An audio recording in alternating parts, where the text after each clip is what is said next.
ওনার একান্ত ব্যক্তিগত ইচ্ছা। উনি যদি রাজনীতিতে আসে আমরা স্বাগত জানাবো, উনি যদি না আসে এটা ওনার যেটা ডেমোক্রেটিক ভাবে ওনার ফ্রিডম অফ স্পিচ সব মিলেই আমরা মনে করি যে উনি যদি চাইতেন অনেক আগেই নির্বাচনে আসতে করতে পারতেন এবং বাংলাদেশের মানুষ অ্যাকসেপ্ট করতো, সিলেটেও আমরা তাকে সাথে বলতে।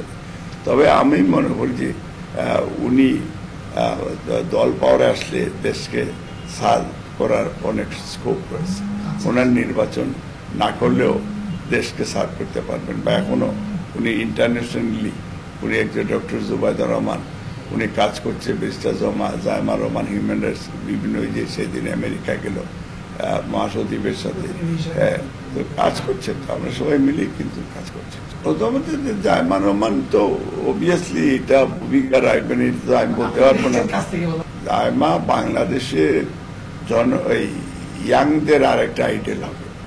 শুধু আমি এই কথা বলতে পারি তার যে চিন্তা ধ্যান ধারণা, দেখেন তার যে সৌভাগ্যবান পার্সন খুব কম আছে। তার দাদা বাংলাদেশের প্রথম প্রেসিডেন্ট, তার দাদি বাংলাদেশের প্রথম মহিলা প্রধানমন্ত্রী, তার বাপ একটা বৃহত্তর দলের ভারপ্রাপ্ত চেয়ারম্যান এবং ফিউচারে তার বাপ এই দেশের প্রধানমন্ত্রী হবে। এর চেয়ে বড় প্রাউড তার আমার মনে হয়। আর সে নিজেও আমরা তো চ্যালেঞ্জ করে বলতে পারি, আপনি পুতুলের দিকে তাকান, আপনি টিউলিপের মতো চুল থিফ তাদের দিকে তাকান, আর আমাদের জায়মা রহমানের দিকে তাকান। ওয়ার্ল্ডের দি বেস্ট জায়মা রহমান। এটা তো ন্যাচারালি, এটা তো ধরেন, এটা তো আপনি বললেও হবে না, আমি বললেও হবে না।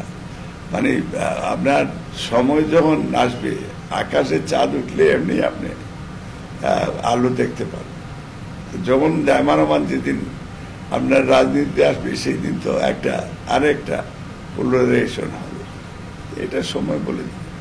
বান্ডেল থাকলে প্রতি সেনমানিতে টাকা বাঁচবে। বিকাশ সেনমানি বান্ডেল কিনে জিতুন প্রতি লেনদেনে।